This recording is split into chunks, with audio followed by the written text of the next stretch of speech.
The third presenter today will be Robert Blechman, who's an independent scholar, and his talk is titled, "The Tedium is the Message, Communicating and Creating with New Social Media." Robert K. Blechman earned a BA in English Literature from the University of Chicago and an MBA in Finance and a PhD in Media Ecology from New York University. Until recently, Dr. Blechman held a senior technology management position at St. George's University.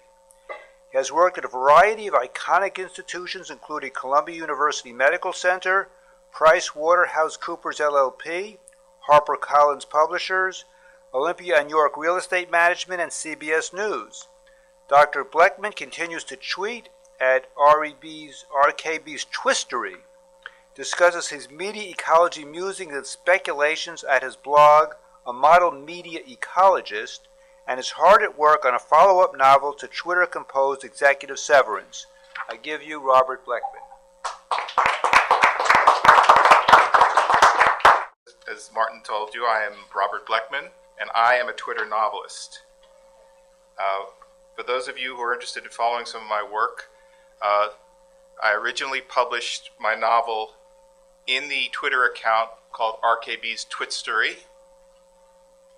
I have been told by people who tell me they know better that I should have picked a simpler name. So my sequel will be in a different account. But I created a companion blog, which will follow both the current and the future versions, called Whalefire. That's after Vladimir Nabokov. And that was based on the fact that my daughter said to me at one point, "I don't understand some of the things you're referencing in your novel."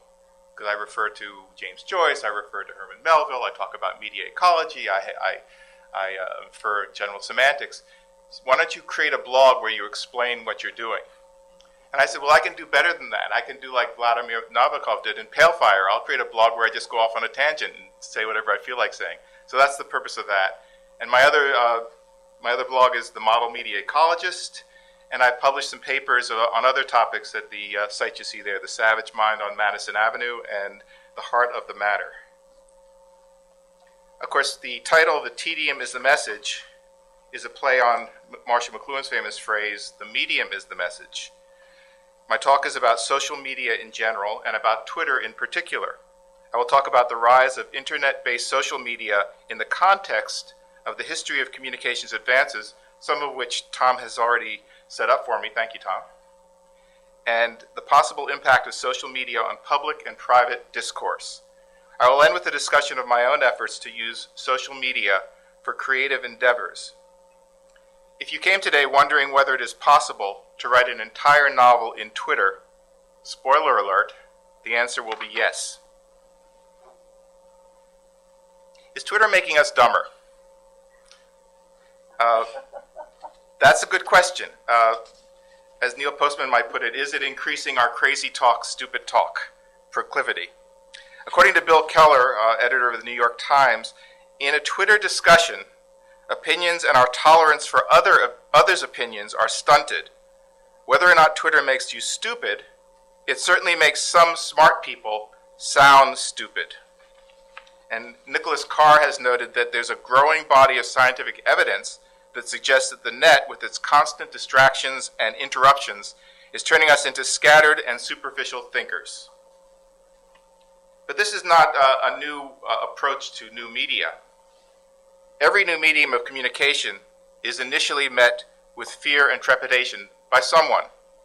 The printing press allowed the general public to have access to books and thus to knowledge that had not been available to them before. General literacy was of some concern to the Catholic priest, who feared that a population with access to Bibles in their own language, with Bibles in their own native language. How could the laity be trusted to interpret the Word of God? Martin Luther soon proved their fears anything but groundless. Luther translated the Bible into German, and the Catholic hierarchy's monopoly on divinely revealed knowledge evaporated. The printing press also led to broader inquiries into science, the arts, history, and human nature, known in hindsight as the Renaissance.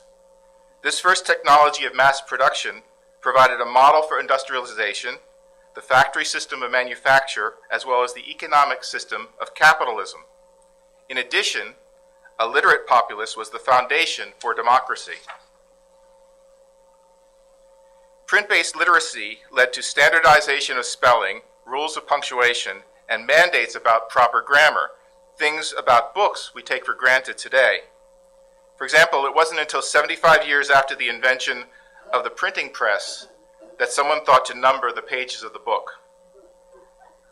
Attitudes towards new media change over time. In the Gutenberg Galaxy, Marshall McLuhan noted how Elizabethan playwrights thought print publication of their work a form of prostitution. In Sonnet 110, William Shakespeare wrote, "Alas, 'tis true, I have gone here and there, and made myself a motley to the view, gored mine own thoughts, sold cheap what is most dear." The publicizing or confessional outing of private views seemed to the writers of Shakespeare's era to warrant the association of the printing press with pornography and filth. The next breakthrough in communications, the telegraph, followed closely by the telephone, enabled communication across any distance.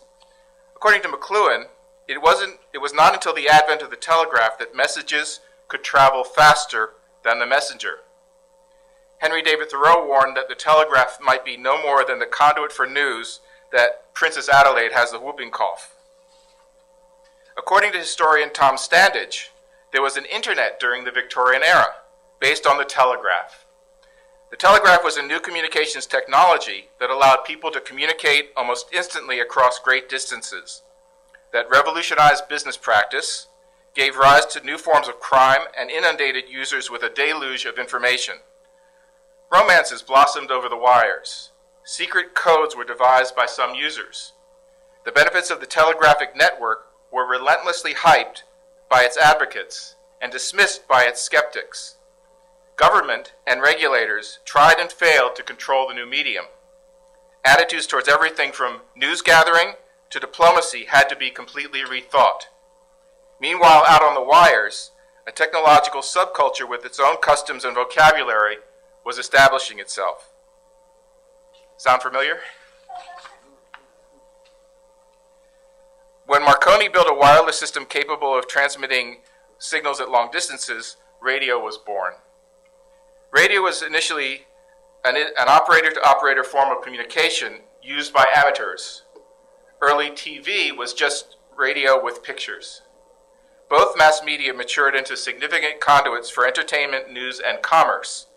Though McLuhan suggested that radio and then television made us all neighbors by creating a global village, critics like Newton Minow called television a vast wasteland.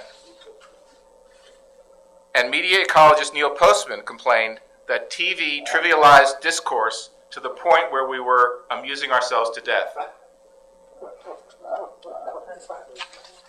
This brings us to the digital age. The printing press, the telegraph, radio, and television required access to large amounts of capital to bring about functional operations. Control of the medium meant control of content. That all changes with the internet. Barriers to entry are removed, and anyone, at least in theory, can produce videos, as Corey has demonstrated, audio programs called podcasts, commentary, books, and news reports. Consumers become producers. Consumers can view their videos on YouTube, pin their pictures on Pinterest, their critiques on WordPress, I'm out of order here a little bit, capitalize on their business connections on LinkedIn, and count their friendships on Facebook. This brings us to Twitter. Twitter is an online application that is part blog, part social networking site, part cell phone IM tool, all designed to let users answer the question, what are you doing? There are over 500 million active users in Twitter, and they're in excess now of 340 million tweets daily. History repeats itself as we learn to adapt to publication of our private thoughts and lives in the era of new social media. Internet resources like Twitter and Facebook offer to democratize the publication process, but also permit the unintentional outering of previously private spaces, as our former Congressman Anthony Weiner learned to his chagrin. Twitter creates a new channel of communication and facilitates a new way of seeing and understanding people. Although most individual tweets say very little, ardent Twitterers say that the magic comes from following people over time, developing a sense of who they really are and knowing at nearly any moment what they are doing and how they feel about it. What are some of the downsides? The most common criticism of Twitter is that it enables inane interaction.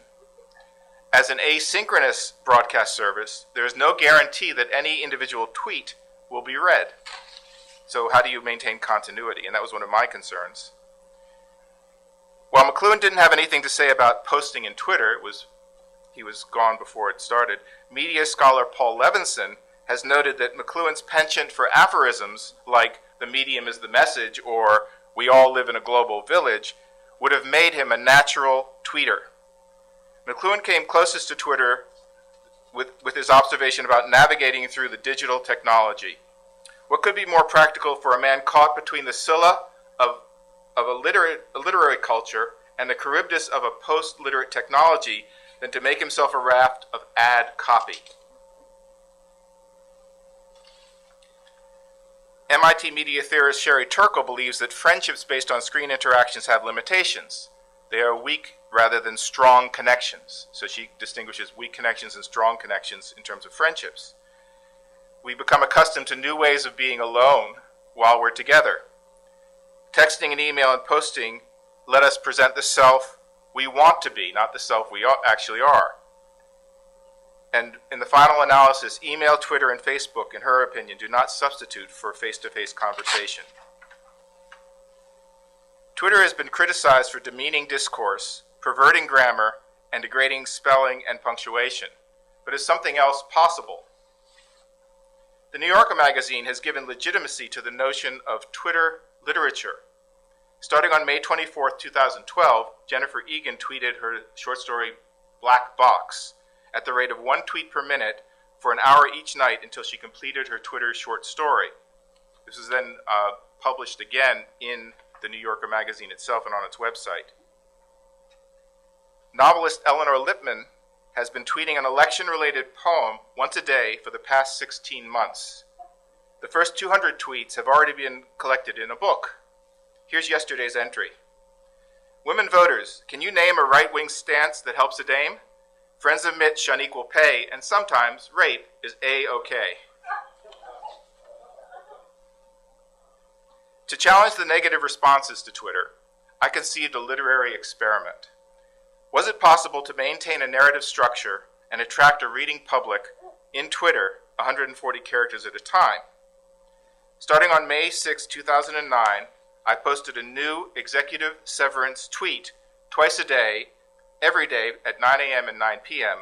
for 15 months, never missing a deadline. During the year and a quarter of my extended publication, I averaged 180 followers a day. And that varied. Sometimes I go up as high as 220, sometimes it would dip a little bit lower, but some of it's misleading. Evidently, there are people who do robo-scans of Twitter, and they look for keywords, and then they contact you, and there are ways to go use an @ and you can send a direct message. So if I tweet, for example, a comment about fly fishing, suddenly I get a bunch of followers wanting to sell me fishing equipment. And that went on all during the conversation. Twitter's 140-character limit required intensive wordsmithing, the omission of punctuation in some cases, and a lot of counting. Spelling, punctuation, and grammar had to bend to the dictates of the medium. In other words, the standards we have accepted since the printing press are now being challenged by digital age literacy. So Twitter storytelling forces considerations similar to advertising and also similar to daily comic strips. How do you maintain an audience over time as comic strips do? I would suggest that Twitter's detractors consider there is gold in the Twitter stream, not just the dross. McLuhan wrote that technological environments are not merely passive containers of people, but are active processes that reshape people and other technologies alike. Twitter encourages writing in proverbs and aphorisms. King Solomon was considered wise because he knew 3,000 proverbs by heart and could bring them to bear in his judicial deliberations. Proverbs were typical of an oral culture where memory was the only means of preserving knowledge. Consider Twitter as a training ground for the proverbs of the digital age. Perhaps in the future, it will become the norm to produce our literature 140 characters at a time. As a Twitter novelist, I certainly hope so. Now, with your indulgence, I'll read to you from Chapter 1 of Executive Severance. And I think to give you the full Twitter experience, I'll display each tweet on the screen as I read it. And I actually was very conscious of the fact that my story needed to be read. If anybody ever decides to make this into a movie, they're going to have a hell of a time, let me tell you. And you'll get a sense of that as I go through it. So this is Executive Severance, published by Neopoesis Press. Chapter 1, the Twitstery begins. Willem Mortimer Granger was beside himself. In fact, when his body was found, the top half was right next to the bottom.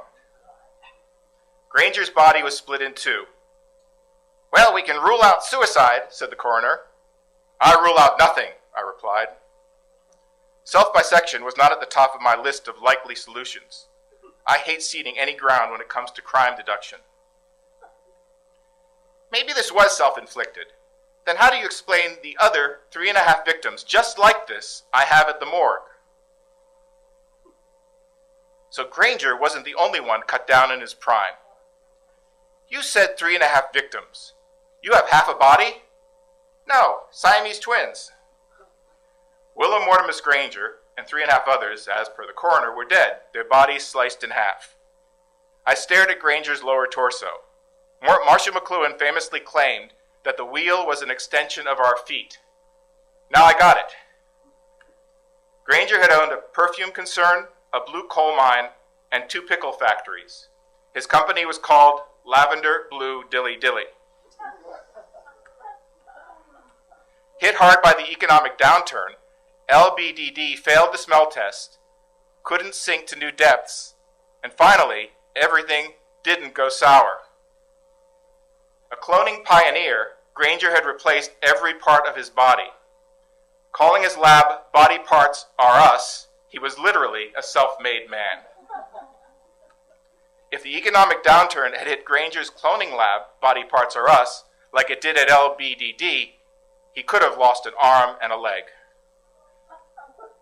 I knew a lot about Granger. By chance, I just read his New York Times bestseller, 100 Things You Need to Know About Me Before I Die. I was born at a very young age, begins Granger's autobiography, 100 Things. I was very close to my mother at the time. Born to a family of neo-vegans, Granger ate only oats till age 17 when he became the first entrant to win the Kentucky Derby without a horse. A self-taught fly fisher, when Granger discovered the sport's purpose was to catch fish, he released the flies back into the wild. I looked at Granger's severed torso. Here, and here, lay the remains of an entrepreneur, athlete, scientist, and podcast mime. Sure, he was a failed entrepreneur, uncertain athlete, questionable scientist, but he was undeniably a world-class podcast mime. Who can forget Granger's podcast masterpiece, Man Walking Against the Wind, or Man Trapped in an Invisible Queue? Now he was ready to perform his final mime podcast, Man Silent as the Grave. Placing myself next to his torso, I pressed record. Willem Granger was dead because despite all his advantages, he couldn't be in 2 places at the same time. We stood a moment in a respectful silence, which the doctor broke by asking, "How could you do mime in a podcast?" Just then my cell rang. Granger's last podcast would be ruined. I scooped up my cell, wondering when I uploaded Torn Between Two Lovers as a ringtone. My own phone was strangely silent. By the time I pried the other cell phone from Granger's cold, dead hand, the music had stopped. Looking for caller ID, I saw 2 things. Granger had been on Twitter at the moment of his death, and the battery was almost dead. Granger had been tweeting when he died. This phone was the Holy Grail, the Rosetta Stone, the Jeopardy daily double of this case. If Granger tweeted his assailant's name or some clue, I'd wrap up this case and tackle the 3.5 other victims at the morgue. If Granger wrote, "Hey, Larry from LBDD, what are you doing here?" or "Saw Vince from the lab," those would be definite leads. Granger had married twice, divorced 3 times. His last wife had been really, really mad at him. Perhaps she would be fingered in a tweet. I needed to know 3 things. What was the motive for the murder? What was the method? What was this stuff I just stepped into? "What is this stuff, tapioca?" "No," said the coroner, "that's his spleen. It looks just like tapioca. Believe me, it's not." Doc's words reassured me. Tapioca always turns my stomach. Wiping my shoe on Granger's shirt, I tapped the phone on with my pen. As the phone came to life, the coroner scoffed. "Do you seriously believe you can solve this case by following Granger on Twitter?" I won't follow his tweets to learn where he'll be. I already know with grave certainty where he's going to be from now on. I'll solve this murder not by tweeting forward, but by retweeting backward. I hit enter, and Granger's final tweet appeared. Ah! Ah! Either Granger wanted his followers to know he suffered an extremely slow, painful death, or his finger got stuck on the A key. "Ah!" said the coroner. "That's it?" "It may be some kind of code," I replied. "All I have to do is figure out the key." The coroner continued. Facing imminent death, as a final act, Granger logs onto Twitter and tweets "ah" to his followers. Does that description do justice to the scenario you're painting here? Maybe we should look at his next to last tweet. The coroner was getting on my nerves. I should put him on my suspects list. Once again, I tapped the cell to view Granger's tweet. "Stomach unsettled," Granger had tweeted. "I guess that tapioca didn't go down well." I glared at the coroner. He just shrugged. The lab team was done and wanted to put Granger into body bags. His phone, too. There wouldn't be another tweet out of either. And that's chapter 1 of Executive Severance. Thank you.